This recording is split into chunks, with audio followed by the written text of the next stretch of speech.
friends. Are you ready to read chapter 6 of our Junie B. Jones book, Junie B. Jones, Aloha-ha-ha? All right, we're ready for chapter 6 called Chicken of the Ocean. Day 3. Dear first grade journal, my camera pictures aren't going that good. On account of first, I got grouchy, ladies, and then I looked like a doofus. So far, my photo journal is telling the dumbest story I ever heard of. Today will be better, I hope, because me and Mother and Daddy are going to snorkel. And snorkel is the grown-up word for when you swim with a giant hose in your mouth. I like that word of snorkel. Also, I like snortle and snarkle and snoodle. Your friend, Junie B. Snorkel. I put down my pencil and I waited for Mother and Daddy to get up. Remember, she's writing in her journal because that's what her teacher, Mr. Scary, said to write in her journal every day about her trip.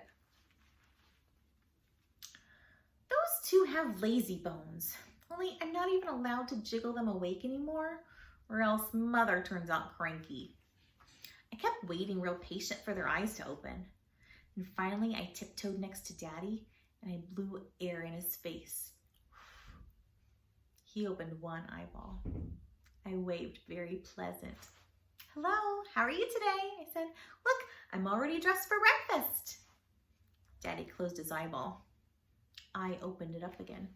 Whoops, I lost you there for a second. I said, don't you want to see what I'm wearing today? I stepped back so he could see my clothes. And I twirled all around like a fashion girl. See me, Daddy? See how cute I look? I picked out an outfit to go with Squeezer's Flatso parrot head. He looks very cute with these shorts, don't you think? He looks like a parrot belt, kind of. I skipped around in a circle. I'm glad that Mother didn't cut him off, I said. He wasn't even uncomfortable to sleep in, hardly. After that, me and Squeezer climbed on the bed and we sat on Mother's legs until she woke up. It did not actually take that long. Then, yippee hooray, all of us went down to breakfast and Mother and I could order pineapple and coconut pancakes. That is just like eating dessert, I tell you. The waitress looked at me and Squeezer. She did a little chuckle.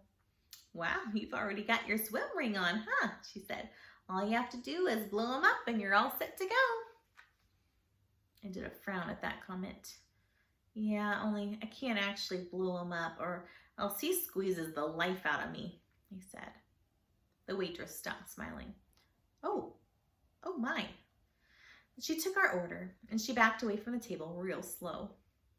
After breakfast, Daddy had to go to his job interview, and so me and Mother went to the pool while we waited for him. Then, as soon as he got back, hooray, it was time to go snorkeling. After everyone was ready, we got in the car and we drove to a special snorkeled beach. That word made me laugh in the car. I said it a million times, I think. Snorkel, I said.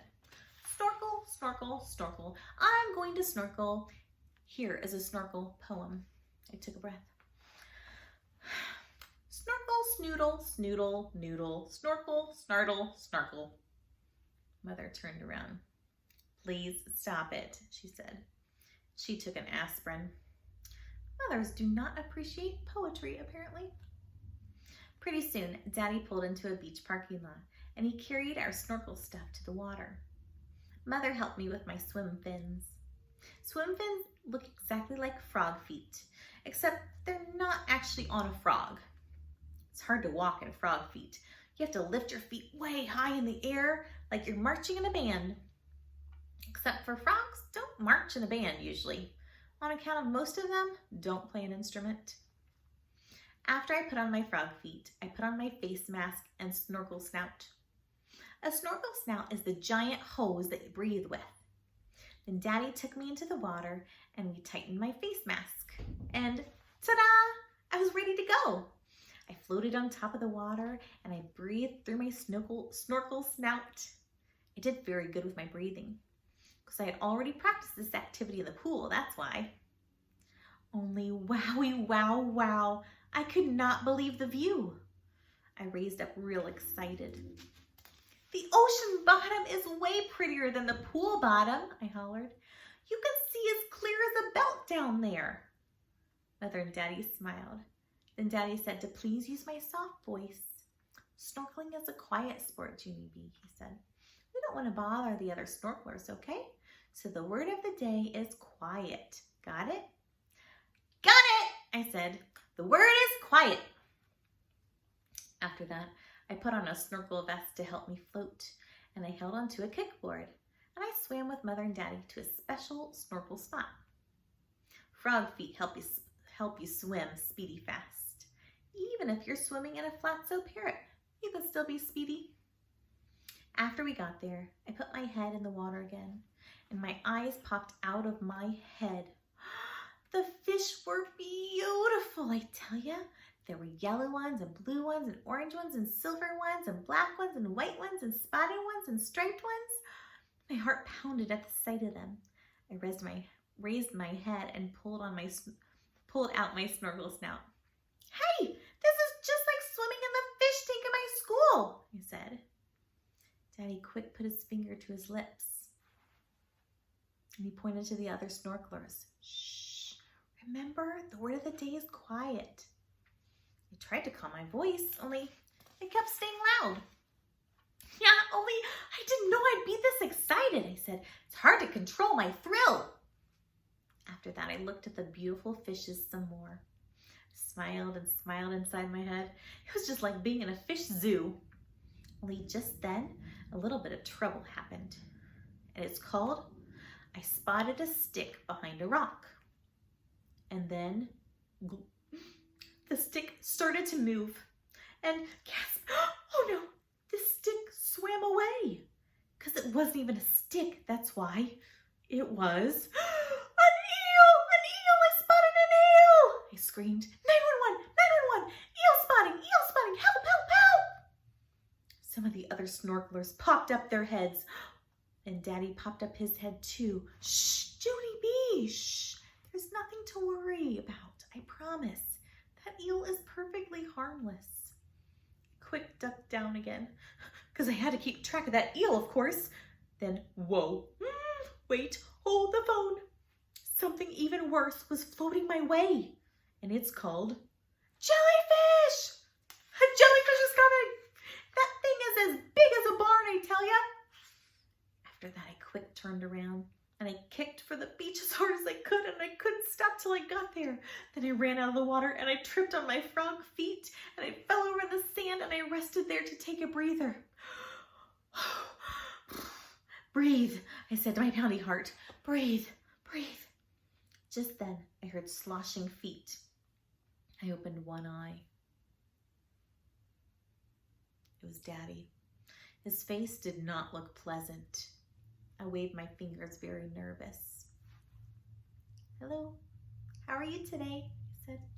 I'm fine, only I turned out to be afraid of jellyfish, apparently. So I swam to the beach, and then I tripped on my frog feet, and now I'm resting comfortably in the sand. You want to see her? So she fell in the sand here. Also, I did not care for the eel. Just then, Mother came hurrying out of the water. She looked as grouchy as Daddy. I waved again. Good to see you both, I said. Daddy did a mad frown. This isn't a joking matter, young lady.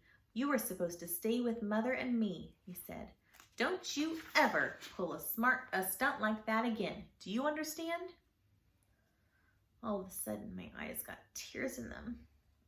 But I didn't even mean to pull a stunt, Daddy. I just got scared, and I started to kick, and I didn't know what that would do.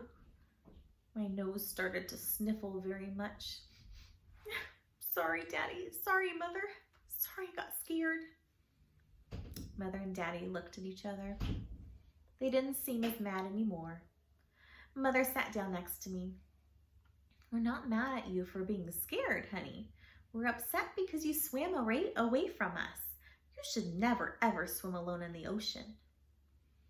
I sighed, very glum. I turned out to be a chicken, I said. I am a chicken of the ocean.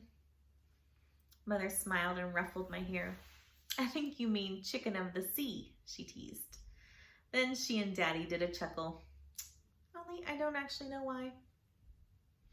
After that, we walked back to the car and my camera was in the back seat.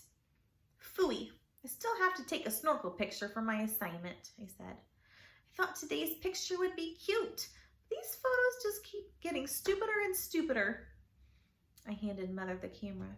Then both of us walked back to the sand to take another picture. She blew a little bit of air in Squeezer to make him look more lively. And I posed as good as I could. And click, click. Here's her picture. She's trying to smile, isn't she? And her caption says, Day 3, Hawaii is making a fool out of me. I'm not sure her trip is going like she thought it might. All right, thanks for listening with me, and I will see you for Chapter 7 next. Chapter 7 is called Flowerhead. All right, see you soon.